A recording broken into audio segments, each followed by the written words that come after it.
Today we're going to hear from two prominent individuals in our world issuing grave warnings of the times that we're living in. Not only that, we're going to hear stories that affects you.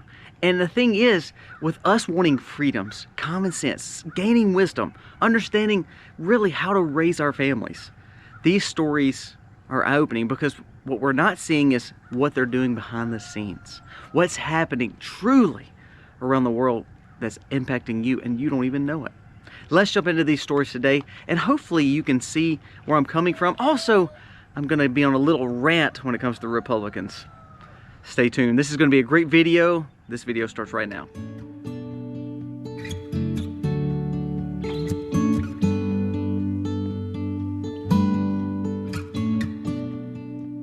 Hey guys, welcome to the Max. Thank you so much for being here today. This is one of those videos that I'm a little bit more on a tangent because I think that we're missing out on a lot of big stories and a lot of big warnings that have been issued this last week. No one hardly talks about them, but I want to jump into it today. They're kind of surprising. Also, please share our content. Please subscribe to our channel. Please give us a thumbs up. We have been censored pretty heavy this last few weeks. If you look at our numbers, they are down tremendously, and it's because we're not being recommended. We're not being shared across the platform, and I think it's because we're talking truth. So please share this with your friends, your family. We humbly thank you for that, by the way. Now let's jump into the content for the day. We have had two warnings issued. One from Henry Kissinger. Now, Henry Kissinger just passed away, but before he passed away, I want you to listen to what he said. Henry Kissinger's final interview before his death at 100 years old says that Germany and other countries alike are making a grave mistake by letting so many migrants in the country. For decades, Kissinger was a leading member of the Bilderberg Group, a very shady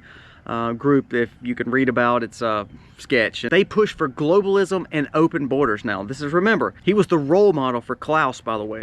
In a grave mistake to let many people in total different countries and religions and concepts invade other countries. Now, this is from the man who pushed for this for years upon years upon years. Now he's saying these areas, these Western countries are making grave mistakes by allowing all this melting pot, these people all in these nations with this push for mass migration. This is actually bad for society. Now, there is a secret there. A 100-year-old man who's been pushing this narrative all of a sudden says, I may have made a mistake. Now, the question is, did he make a mistake? Or he's a brilliant man, so is he just stating the obvious that most people know? The other warning from JP Morgan Chase CEO Jamie Dimon. Now, again, somebody that I think is a brilliant man. However, I don't like his politics. I believe he's supporting Nikki Haley. I think that he is, again, just like most big elitists, they have a different mentality than what we do. I think there's a power issue there, a money grab, but he did make one huge announcement this week. He says, Jamie Dimon sounded the alarm for a recession, warning Wall Street to prepare for the threat of a rising interest rates as inflation slows, but does not slow to the point of the way that we raised interest rates. Meaning, he is saying it's not going to be soft anymore. We act like it's just going away, but we're going to see a major melt up, or we're going to see a hard recession. Now, he won't be affected by it. The man has like $1 billion just in artwork. He's not going to feel that. Who's going to feel that? You, me, middle class, the normal American folks. So two major warnings of ways that these groups have pushed to spend money like crazy, to have open borders, and both now are saying those were probably not the ways that we should have went in the Western cultures and in America. Now, as he said something about, you know, the inflation costing America, and that inflation has not gone down, interest is still high. Listen to this. No matter how bad you hated every other administration other than this one, the Biden administration, listen to this. This is an article that came out on Daily Caller. It said, just to maintain the same standard of living for most Americans, President Joe Biden's term, households have spent an additional, listen to this, $11,434 per year since he's taken office. So meaning his inflation, his policies, the things that we have seen the liberals and the globalist push, is cost you $33,000 extra of your debts or your monies this last 3 years. So you wonder why people have no money anymore, no savings anymore. They're living on credit cards. It's because we are under these policies that are causing so much calamity. And here's the thing, we're not even in the true deep recession yet. We're seeing signs of it. We've seen signs of it for 3 years, but we have not actually hit the rock bottom. So what does rock bottom look like? What does this reset look like? When you hear the elitists saying this is the wrong approach, even though we've been pushing for it's the wrong approach, what does the bottom look like, and how much more is it going to cost traditional Americans? Can the middle class absorb more issues and more inflation than they've already accepted? I don't think so. I want to hit on a few more stories that should be eye-opening to you. There was another cyber attack on a healthcare system in Illinois, which is meaning you're going to see more and more of this because we're putting our whole system on virtual reality, virtual networks, and guess what? We're seeing more AI step in. What you're doing is by giving AI more credibility, more ableness to get into our systems.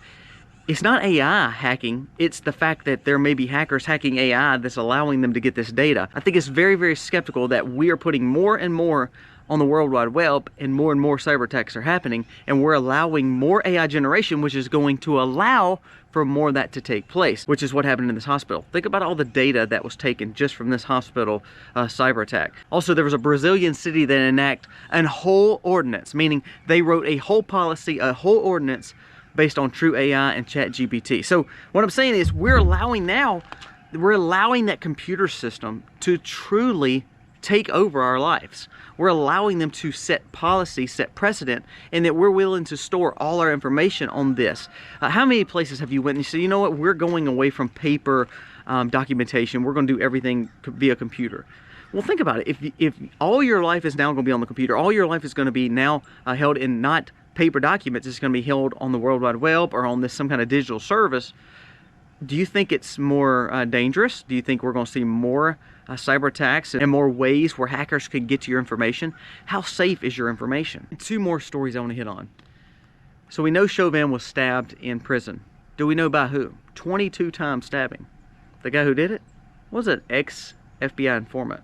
A drug trafficker, ex-FBI informant. Seems a little shady, huh?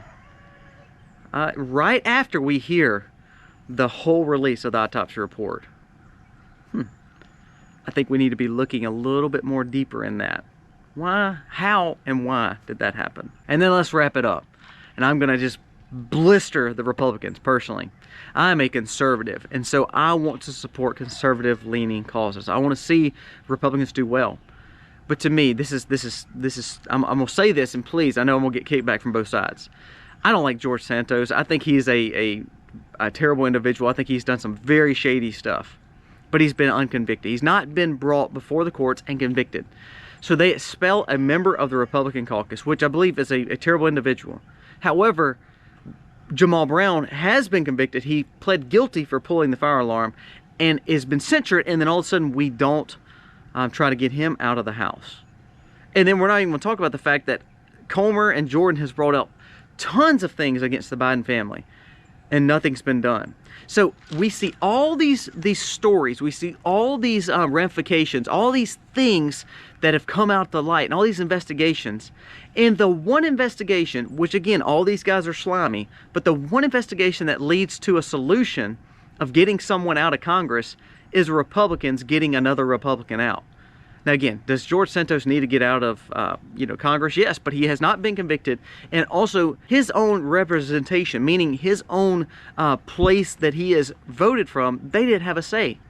So why is it fair for us as the House of Representatives to get this man out and expel him when we didn't do it to a conviction to someone who was convicted of a crime, Jamal Brown, and we're not doing anything about the stories that we're hearing each and every day about the Bidens?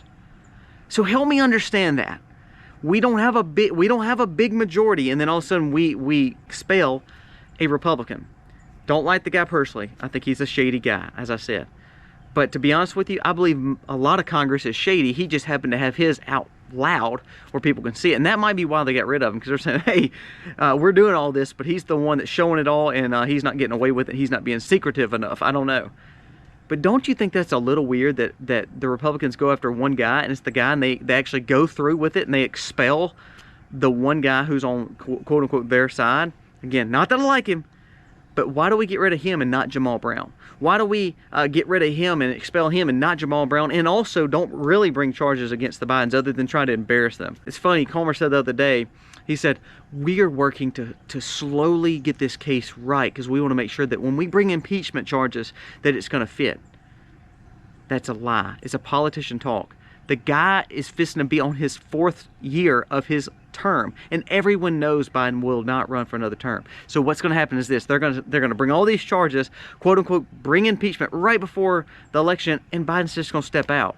It's going to happen that way, and all of a sudden you're going to see a Newsom or Obama step right in there. Come on, people, wake up. We are being led like little puppets, and it's amazing to me that we're like, yeah, good job, Republicans, way to win this war. They're not. It is so slimy. All these politicians are just as guilty as Santos. He just happened to get caught in it, and instead of getting rid of all of them, they just want to get rid of the scapegoat, and Santos is that guy.